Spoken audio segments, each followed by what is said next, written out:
Alors, de retour ici dans les studios, que veut dire l'agitation de Kigali depuis le déploiement des forces de la SADC à l'est du Congo?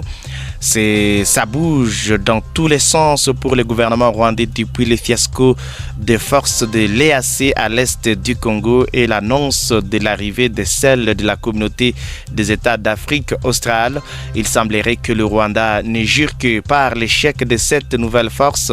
Hier lundi 4 mars 2024 était prévue une réunion virtuelle à Addis Abeba sur la question de cette SAMI DRC, la force de la Southern African Development Community, SADC en sigle au Congo, et sur un probable financement de celle-ci. Cette réunion est organisée par le Conseil de paix et de sécurité de l'Union africaine.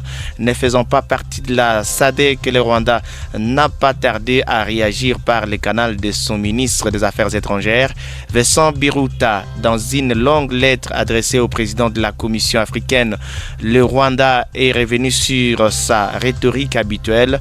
Il a accusé le gouvernement congolais de collaborer avec le FDLR, Force démocratique pour la libération du Rwanda, et que si l'Union africaine, par le canal de la SADC, cela exacerberait les tensions dans la région. SAMI DRC se bat aux côtés des forces de la RDC et leurs alliés qui incluent les génocidaires des FDLR, les groupes armés ethniques locaux alliés au FDLR appelés Wazalendo, l'armée burundaise sous un accord bilatéral, des mercenaires européens et des sociétés de sécurité privée.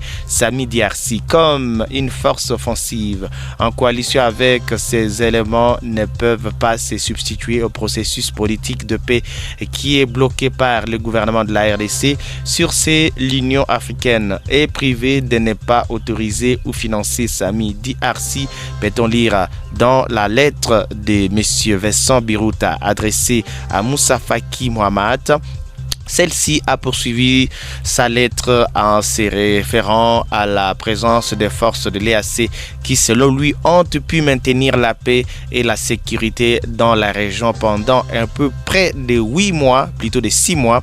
Cette position rwandaise ressemble textuellement aux prises de position du mouvement du M23. Donc le M23, le mouvement du 23 mars. Pour eux aussi, tout appui à l'armée congolaise implique aussi un soutien au FDLR. Le régime de Kigali craint de voir la SADC réussir car cela va automatiquement jeter un discrédit sur sa thèse qui ne tient plus debout. Il jette des fleurs à l'EAC parce que même si ses propres troupes n'étaient pas là, elle était représentée par l'Ouganda, le Kenya et le Sud-Soudan. Le Rwanda avait un œil sur tout et plusieurs sources ont décrié la complicité de l'EAC et les éléments du M23. Maintenant que tout change, Kagame veut secouer toutes les branches. Malheureusement, ça risque de se retourner contre lui, indique un communiqué du club des intellectuels africains.